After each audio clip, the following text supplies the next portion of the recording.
Adaaaaa! Welcome to the only podcast that matters. I'm your host, Jean-Paul Leek, and you're watching Outbreak. And as always, guys, Tuesday morning, Monday Night Raw review. But before we get into it, I just want to thank you all so much for watching, like I know you do each and every week. And I just want to say, if you haven't already, we had a lot of content last week. Well, it felt like a lot because it was a really exciting day, really fun. On Saturday, myself, Juan, and even Maurice, Onion Strings, Jeter, we all went out to Outbreak, and it was a fantastic local wrestling promotion.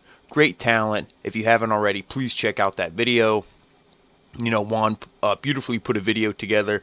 We had the Rope Break theme song, which is a badass theme. I know you all love it. We love it. So, check that out. And this week, we obviously have a lot of content coming as well. We have, the Super Showdown. We have the, AEW Revolution, going to be a good show. They confirmed the women's match. It's going to be Chris Statlander versus Nyla Rose. I thought it was going to be a triple threat. They're just going with a one-on-one. Does that mean they're going to pull the trigger on Chris Statlander, or are they going to keep it on Nyla Rose? We just got to wait and see to find out. There's going to be more build when Jean-Paul Leek reviews the show Thursday morning. So, like I said, just, check out all that stuff if you haven't already. Obviously, Juan also has a bunch of FIFA gameplay. Check that out. Some legit gameplay. So, let's get into the Monday Night Raw review. And this show, it wasn't bad. Raw has been on the levels of not bad to decent to pretty good. I would never say Raw was good. We get an occasional show so far this year that's been good, but it hasn't consistently been good. It's been consistently, like I said, kind of boring, not so bad, and pretty good. So, this show was kind of in between the boring and the not so bad. There was some good stuff, but otherwise it was some shit that really didn't make sense, and it's what even is the point of this? But enough of me rambling on, let's get right into it. So we kick off the show again, which, we kick off the show the same way every week. WWE must know what their hottest angle is. We kick off the show again with Randy Orton, and he comes out, he says that he needs to apologize, and he said that recently his emotions have become unbalanced, and he's learned that it's been 15 years since WWE was in Winnipeg, and he said on that show 15 years ago, he was the IC champ. I think he said he was only 23 or 24.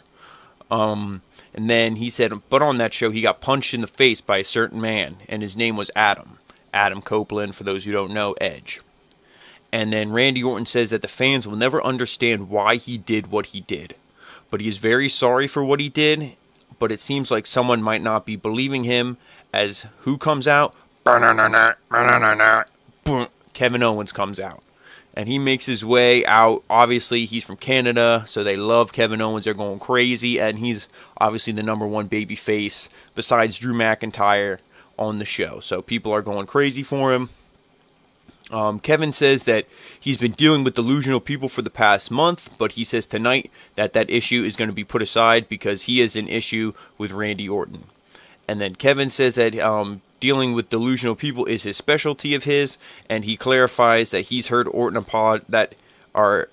heard Orton apologize for what he did to Edge. And then Owens says that he doesn't think Orton means it, and that he wants to know the real reason why he did what he did. And then Orton warns Owens that he doesn't want to go down that road, but KO says that he really does because he remembers sitting at home and watching Edge retire. And he said when he saw Edge return, he wasn't watching as a superstar, but he was watching as a fan. And to think he might get to step in the ring with him, is something that he's always dreamed of. And then Orton says that Edge thought that he knew him. He's like, he thought he knew me, like you think you know me. And then it was supposed to, like a play on words. And Owens says that he thinks that the fans want to see them fight. So then Orton, he's like, you want to fight? You want to go? I accept your challenge, but not right now. And he rolls out of the ring. So I wouldn't even say that that's like a heel move. It's, he wasn't really, I'm not going to be like, oh, he wasn't prepared and this and that. Obviously it's a predetermined show, whatnot. Even though Vince only waits probably 30 seconds before 8 o'clock to hand him the final script. But, I thought it was a good move by Randy Orton. This is clearly your main event. And that was all they were doing is setting it up. But, again, Randy Orton has, all the promos that he's done from this storyline so far, fantastic, fantastic. I have nothing better to say. You know, everything that, you know, when he attacked Edge, it was brutal. They still show it, and you just see the emotion in the fans' face. Everything he did with Matt Hardy. And funny little side note with Matt Hardy is he posted a picture with his son, one of his like 10,000 kids he has, and he, you know, somebody asked him, "Where's the neck brace?" And then Rebby Hardy, of course, had the comment, she's like, "In the garbage with this awful storyline." I mean, it was only awful because Matt got his ass kicked, but I mean, Matt looked better in this storyline than he has, you know, since he went from the broken gimmick, because WWE killed the broken gimmick. So I thought Matt Hardy actually looked pretty good here, but what do I know? So, like I said, it was a great opening segment, including Kevin Owens was cool, except for the fact that I knew once he said they're going to have a match, to me, I knew Seth Rollins was going to interfere and screw with this somehow, because this isn't the storyline. This was just a way, in my opinion, to give the fans of Canada a treat, because Kevin Owens is one of their boys, so who better to, you know, step into Edge's shoes, who is like, they're probably the biggest draw in Canada next to, you know, I mean, probably bigger than Bret Hart, but Bret Hart was the biggest back in the day. So it's like, who is going to fill that role? What are you going to bring out? Sami Zayn? I mean, he's on SmackDown, but he's probably the next biggest guy next to Kevin Owens. Natalya got a pretty good pop later on in the show as well. But like I said, you know, they were going to include Kevin Owens in this because he's the Canada boy, but you knew this was just going to be a one-week thing. His main feud is with Seth Rollins, so they weren't going to screw that up. But like I said, great opening segment. So then we move on to another segment, backstage with Zelena Vega. She's being interviewed by Charlie, and she says that the only business that they have with Humberto is a chore to take out the trash, and she's adding some family to Angel, that there's some family of Angel's proud, and that, you know, that he's proud of, and some that he would rather deny. And she just kind of insults Charlie a little bit. I think she calls her Chuck, and she's just really pissed because they keep going with that couples thing, like from last week when when Lana and Bobby Lashley were like, "Oh yeah, you know, double date," and they're like, "Oh, we're not dating, we're just business partners." I don't know why they're playing up this angle, like if they're, you know, what Vince McMahon's obsession with adultery and all that is, because like I said, Humberto, you clearly acknowledge NXT exists with Rhea Ripley and Survivor Series. Angel Garza proposed to his girlfriend, fiance now, on NXT, so like, unless they split in the past like 3 weeks, which I highly doubt, you know, I don't know why you're playing up this gimmick. Like, let him just be a ladies' man in the crowd, and that's good enough. You don't need to bring Zelena along into this unless you're going to set up some feud with Aleister Black, and maybe she'll be like, "Oh, I am married," and then it's like, who? Boom, Aleister Black shows up, and then they have a feud. I mean, I'd love to see that, but WWE's not that smart to do something like that.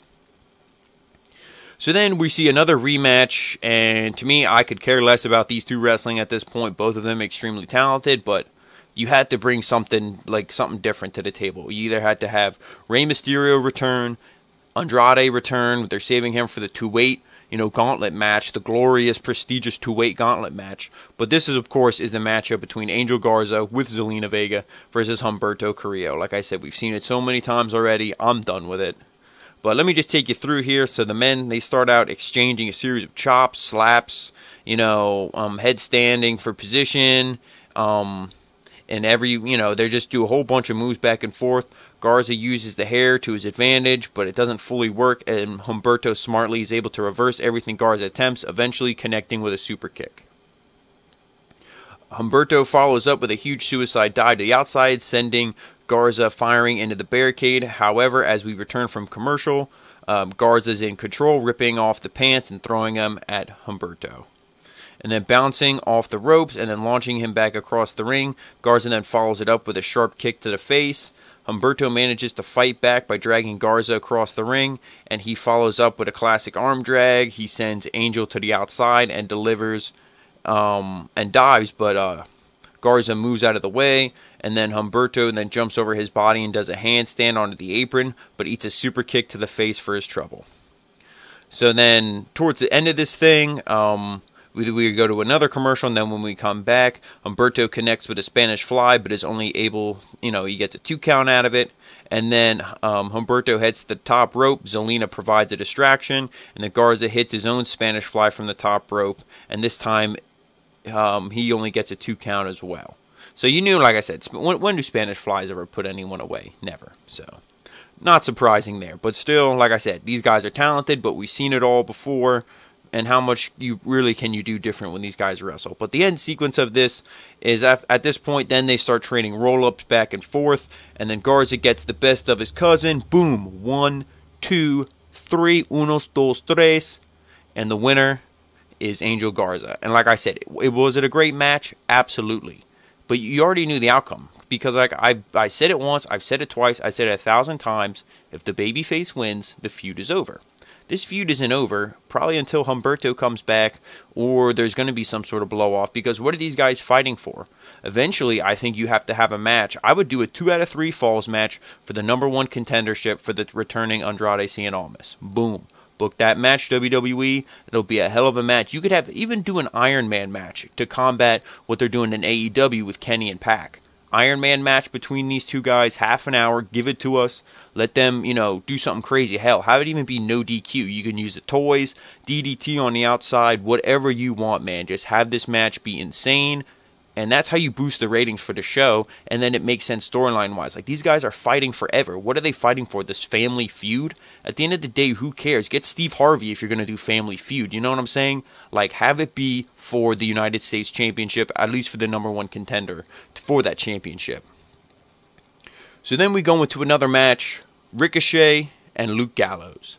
And this is going off what they saw last week. We saw Carl Anderson and Ricochet. This match, pretty much the same shit, different bald guy. But, I like the OC, but the way they're presented here, do you care? I don't care. You know what I mean? And it's a shame to say, but let's go through this. So, Gallows, he starts out using his, big, strength and size advantage over Ricochet. He's tossing him around. But Ricochet uses, obviously, then his speed. So it's the classic speed versus strength and size. He hits a drop kick, and then he flies over the top rope and takes out Gallows. So then back in the ring, Ricochet, he looks to jump from the top rope, but he drops down into a big boot from Gallows.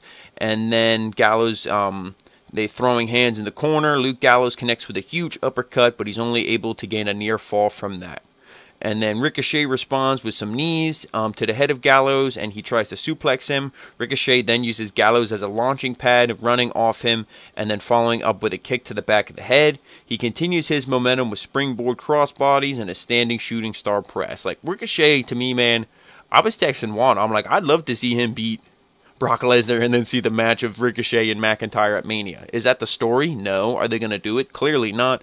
But man, that would be a hell of a match because they had fantastic matches on Raw, and I think that the match quality would be better with Ricochet and McIntyre, but the draw, to bring in the money draw is Lesnar versus McIntyre. So they're obviously not going to change it.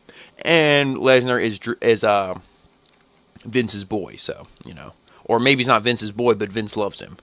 So then Ricochet attempts to pick up Gallows, which obviously, like I said, it's the smaller versus the bigger, so he wasn't able to pick him up. But he is then sent into the ropes, and Gallows catches him with a big kick to the face. Ricochet fights back with some kicks of his own. He hits the recoil, and then he hits the shooting star press to secure the win. So, Luke Gallows isn't a fantastic wrestler, but everything he does, he looks good doing it. Ricochet, obviously amazing. This match wasn't bad. It was just pointless because this isn't a feud again for the OC versus Ricochet because we've seen that before. This was just, what can we do? AJ Styles returned. He's a heel. They can pick a fight with Ricochet. That way it gives him something to do before Super Showdown. I don't think they're going to do anything with Ricochet and the OC after Super Showdown, but we'll see. Otherwise, it wasn't a bad match, but it was just kind of like you hit, random on you're playing 2K19, 2K20, that garbage game, but you just, hit random on two guys, singles match, boom, that's all this was to me. It didn't really make any sense. Then we get backstage, and OC, they're pissed, because both of them lost. AJ Styles, he's like, hey, calm down. You guys are the best tag team in the world, right? And then he says that a miracle might happen. It might happen. That Ricochet will beat Brock Lesnar. And then he said, if he does, I've already kicked this little scrawny kid's ass before. I'll beat him, and I'll be the WWE champion after I win the prestigious gauntlet match. AJ Styles doesn't even know to wait. He's like me 2 weeks ago. I'm like, so I couldn't even read it. I was like, who cares? And it's like, to wait is a mountain or something in Saudi Arabia, and it's like a symbol of strength. I mean, hey, that's cool, but in WWE world, it's pointless. This is all the money. So AJ, he continues going on about this. Aleister Black walks past and he calls out Black. He's like, hey, who are you? You think you own the place? And then he says he needs to remind Aleister Black who they are. They're the OC. They jump him. Boom, boom, boom. They start beating him down backstage. So like, I'm thinking, is this going to be the next feud? This is a feud I want to see. It's new. It's fresh. And, you know, to me, Aleister Black he gets wins over Eric Rowan, Buddy Murphy. You know, that's cool. If he beats AJ Styles, stock goes up real high. So that's a feud I'm excited to see. So nice little segment back there. Like I said, if it starts the feud, which it looks like it's going to, you know, I'm all about it. So then we get Brock Lesnar and Paul Heyman. So they come out. Paul says that for years, people have been trying to brand themselves as WWE superstars, mainstream celebrities. But Brock Lesnar doesn't need a catchphrase. His catchphrase is the fact that since 2002, every time he wants to be a champion, he is. Heyman says that Lesnar is a wrestling rare event, so when he does it, it's special. And this Thursday, when he lays to waste Ricochet, the Beast owes him one. Heyman continues that this Thursday is a special show, but it's more special than usual because the stakes haven't been higher for Brock Lesnar's match. Heyman says that if Ricochet is able to pull off the miracle, the consequences are groundbreaking and it will change the main event of WrestleMania. He adds that if his aunt had balls, she'd be his uncle, but she doesn't. King was losing his absolute mind when Heyman said that. I was laughing more at the King than I was at Paul Heyman's joke. And he said that's why Brock Lesnar is going on to WrestleMania. And then he gives us a spoiler as he claims that Brock will make mincemeat out of Drew McIntyre at WrestleMania 36. And then the fans will realize that Lesnar is the champion. Then, now, and forever. So, you know, Paul Heyman, you know, I don't care for the usual stick to my name is Paul Heyman, blah, blah, blah, you know, all that. It's like, dude, I just hit fast forward. Let me skip through that. Let me get to the good part. Let me get to the meat and the potatoes of your speech. This was a good promo by him. You know, it was funny to see Brock smiling at some points. I love when Brock can't keep a straight face. To me, that is just, when Brock Lesnar laughs, it's like the funniest thing ever. Because he's normally just so, like, he looks like an albino gorilla. He just looks so angry and pissed off all the time. But, you know, good promo by him. And like I said, I would love to see him pull up the upset. Because then then Vince could get his Cain Velasquez Brock Lesnar match. And it wouldn't be for a title. It would just be a bullshit match. That's when I go order the pizza or go for a bathroom break or something. But, you know, he won't do it. Like I said, the main draw, the main money match is going to be Lesnar and McIntyre. So, you know, sorry, Ricochet. Better luck next time, if there even is a next time. So then we get Eric Rowan versus Aleister Black. And at this point, I was sweating a little bit. Good thing I always had the bandana on. And one little sweat because I'm like, Aleister Black just got his ass beat. And if he loses to Eric Rowan, that would mean, you know, even more fuel to the fire for him to go against AJ Styles. But I'm like, really, Eric Rowan? That can't be who he loses to, right?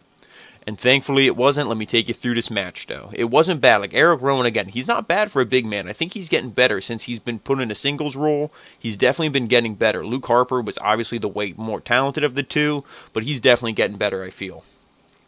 So, despite the beatdown that Aleister Black took earlier, like I said, he still appears, you know, right away, and Rowan mows him down, follows up with a power slam. He manages to escape the attack. He smartly pulls down the ropes and then connects with a kick. When Rowan tries to get back in the ring, Rowan, he gets back in control on the outside. He throws Black into the timekeeper's area. Black tries to fight back, and he catches Rowan with a sharp kick to the face, and he follows up with another kick. Rowan then slams him down on the mat and retakes control, but he only gets a near fall out of that slam to the mat. And then Black continues to use his speed, and he manages to chop down Rowan, and he follows it up with a knee strike and a springboard moonsault. Then he bursts out of the corner with some great energy, connecting with a big knee strike again, but Rowan is able to kick out. Black then tries to hook his foot and bring up Rowan, as we've seen many times, but Rowan reverses and plants Black down to the mat and then hits a big clothesline, but both times Black kicks out.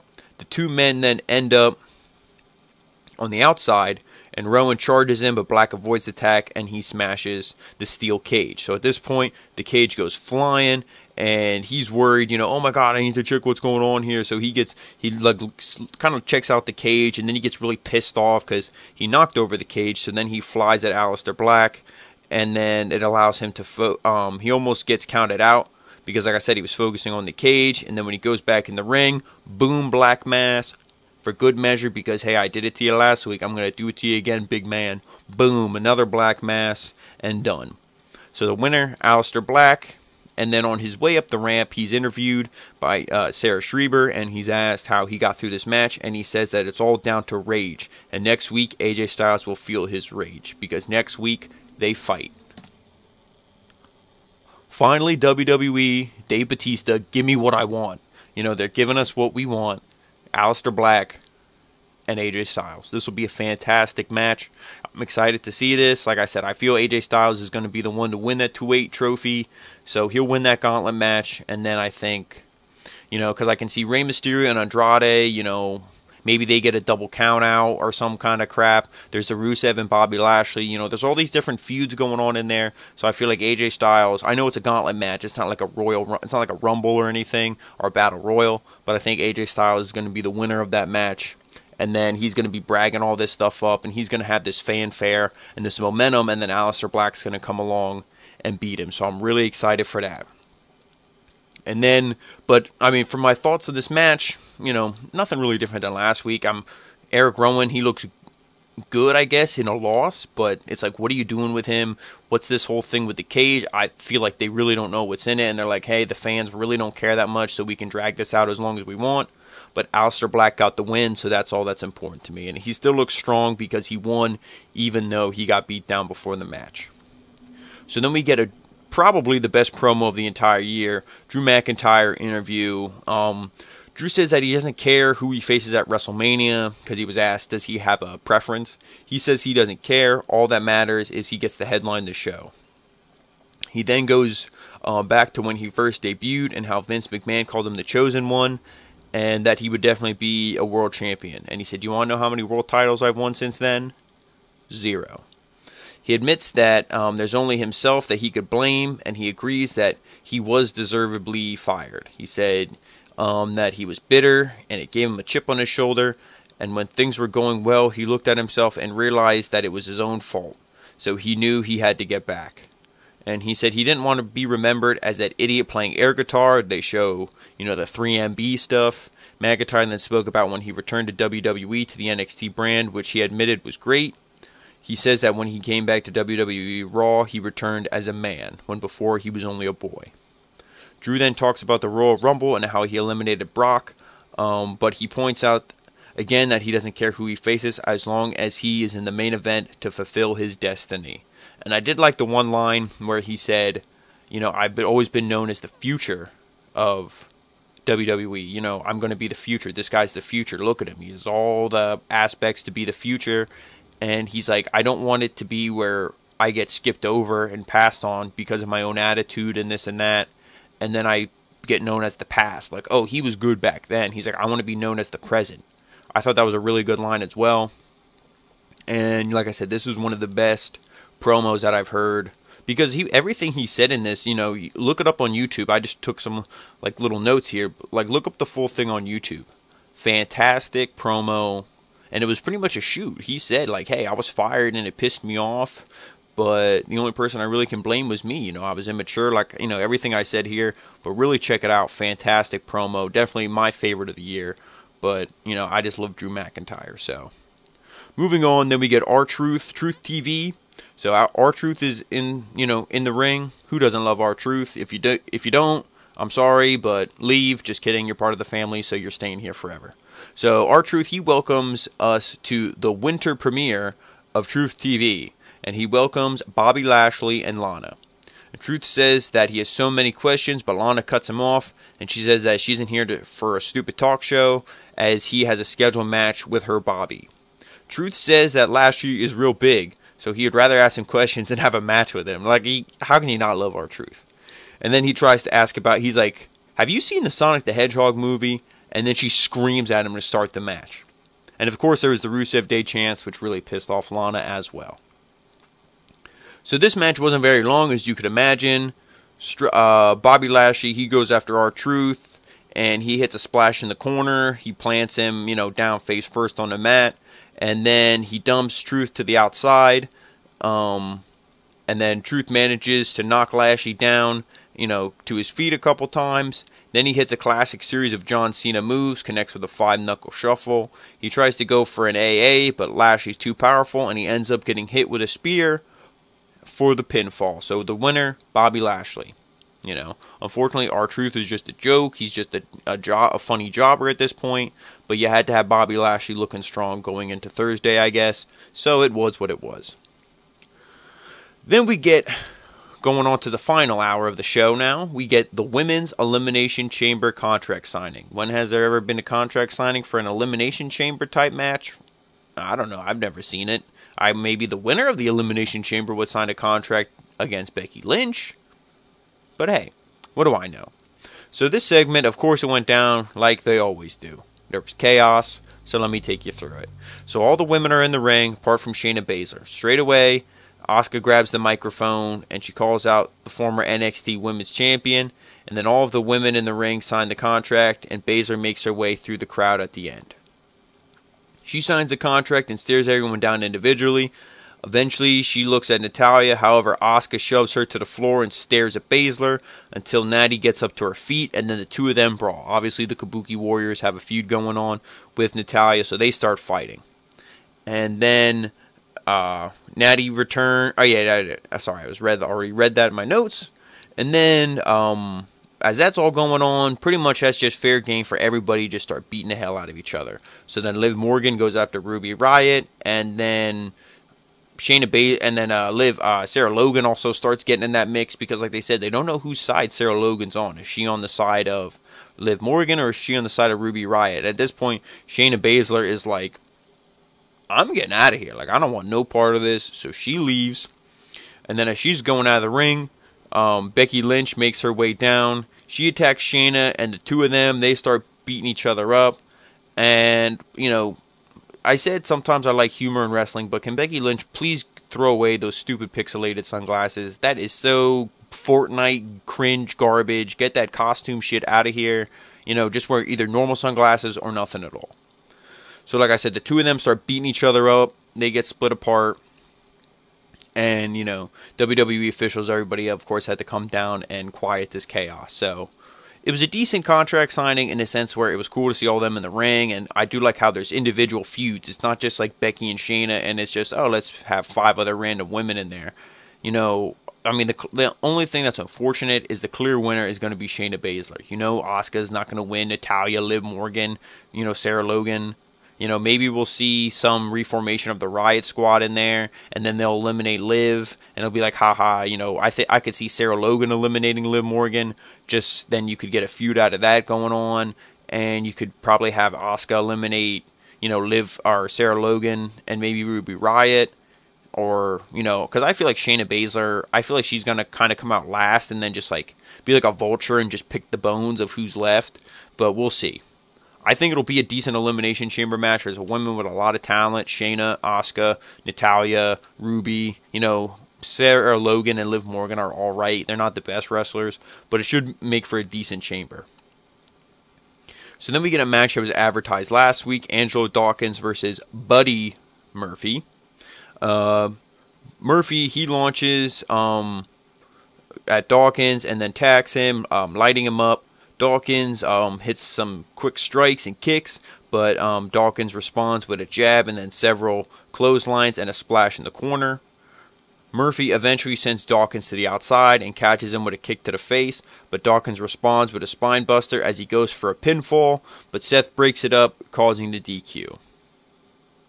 So, of course, he had to get Rollins, but Angelo Dawkins won here, and to me, my opinion is they're going to win on Thursday in Super Showdown, and then that's just the way to get the titles onto AOP, and then AOP will probably eventually lose those titles to the Viking Raiders again. That's the way I see it, because Samoa Joe is pretty much done. This dude keeps getting hurt. Unfortunately, he signed to WWE way too late in his career.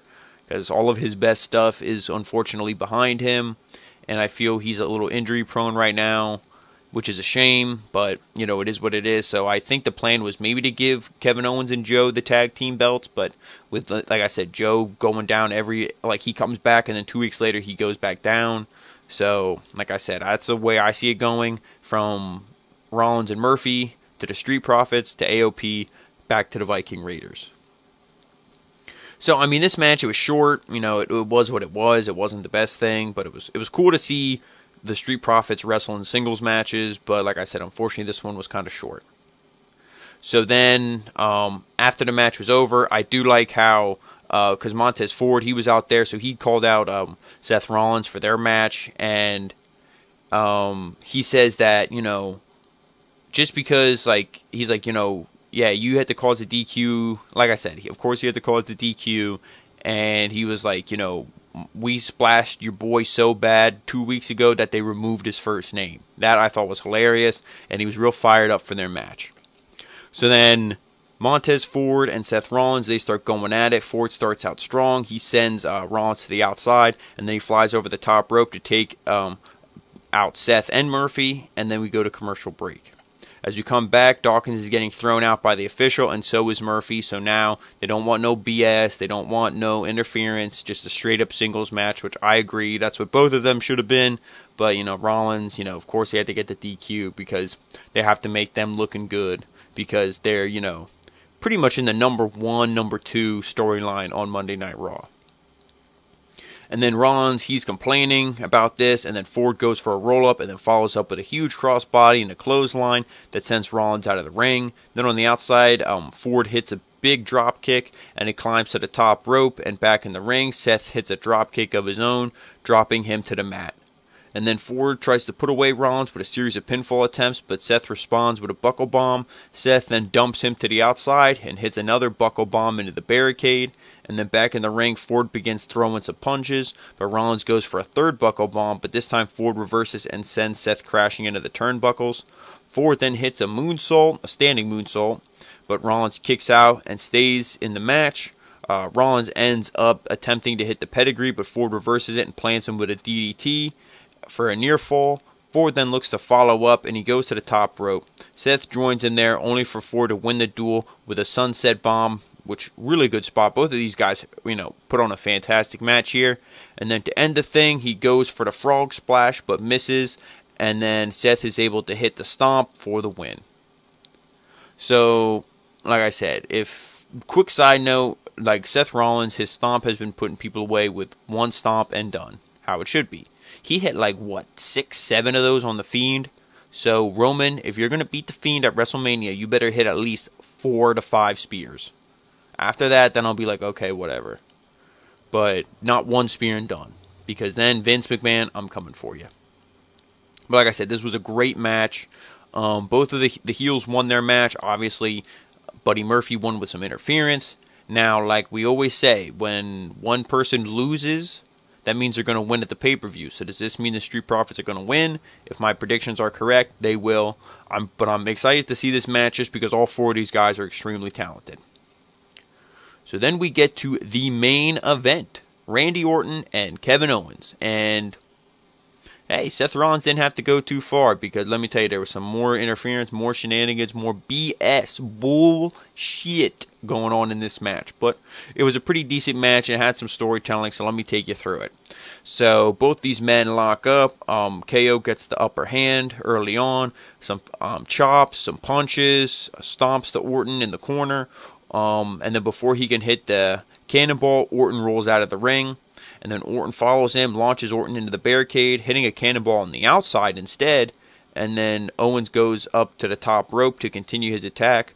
Rollins and his crew make their way to ringside, and this distracts him, and then Orton attacks KO from behind.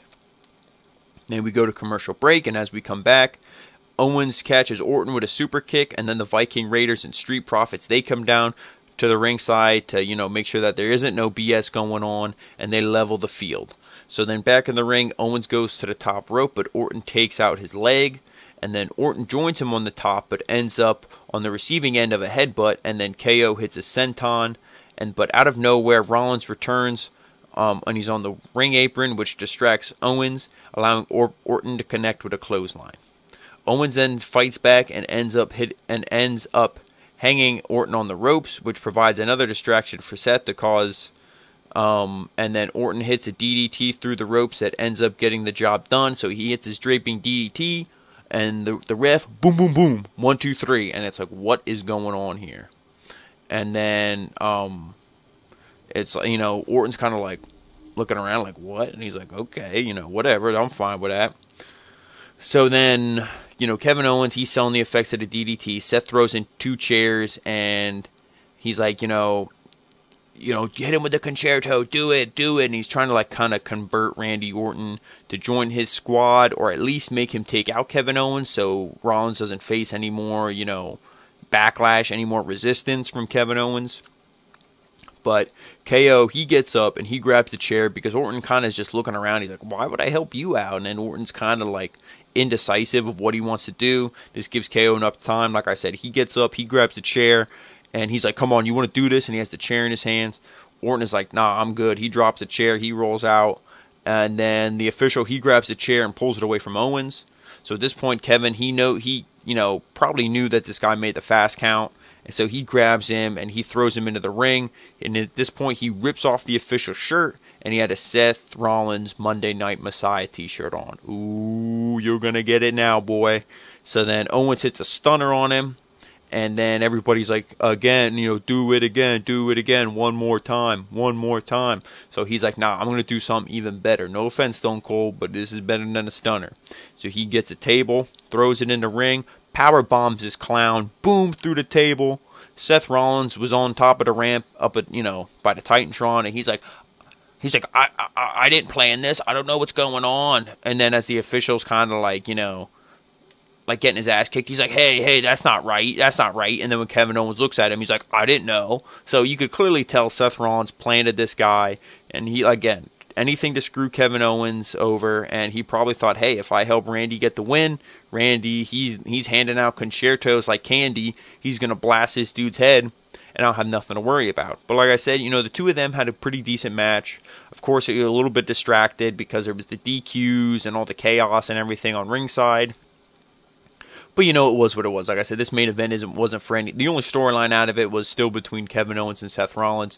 So it was a decent main event. If you missed it, you missed it because it really wasn't anything too crazy. But that was Monday Night Raw. And like I said, the show, it wasn't awful. It definitely wasn't boring. You had some exciting things. Seth Rollins, Montez Ford was a great match. The women's contract signing, it was what it was. It wasn't awful. It wasn't great. You had Aleister Black and his stuff with AJ Styles. Obviously most of it was just backstage, but it was good. The amazing Drew McIntyre promo. Like I said, it was a pretty decent Raw. It was, again, if I given it the 3 tiers, it was in the middle. It still wasn't good, but it wasn't bad. It was kind of just in the middle there. So, I'm looking forward to Elimination Chamber, obviously, because we're going to be there. That'll just make it more exciting than, just sitting at home in the room watching it. But the Saudi Arabia show in 2 days, I'm going to have to kind of screw up my sleep schedule, so I'm not as excited for it as I would normally be. Excuse me, but, we'll see. I mean, no, that's not saying I would have been excited for it if it was on a Friday afternoon when I'm free and able to watch it, but it took my excitement from here to here, you know what I mean? Because these shows don't mean anything. But if the Street Profits do win, and if my boy Ricochet pulls off the upset victory, then to me the show will be cool. But I highly doubt they're going to do anything like that. So we'll just have to wait and see, I guess. So like I said, that was a review from Monday Night Raw. And, if you haven't already, please, like I said, check out the Outbreak, Symphony Desolation 2. That was a great show. One, like I said, put together a fantastic video. Please check that out.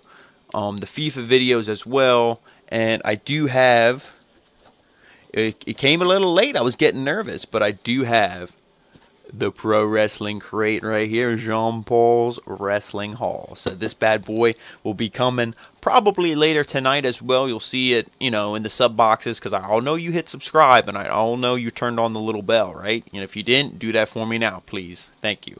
So you'll see that in your sub box probably tonight or early tomorrow morning. So, and of course, again, we have Smackdown. Unfortunately, we got to do SmackDown, but we have SmackDown coming. AEW, it'll be the go-home show for Revolution. Should be a great show. I think NXT should hopefully bounce back after the slightly, boring week that they had last week. And, so some great wrestling is coming up. Thursday and Friday are going to be a little, Super Showdown and SmackDown. But after that, Saturday and, of course, Wednesday night, we're going to have some fantastic wrestling. So, and Road Brig is going to cover it all like we always do. So, as always, guys, follow us on Facebook if you haven't already. Follow us on Twitter, Instagram. And again, if you haven't on YouTube and you're watching the video, please, all you got to do is move the mouse down from here to here. Hit subscribe, and you're done. It's that easy, folks.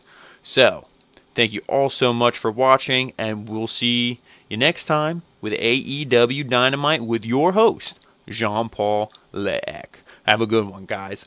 Adaaaaa.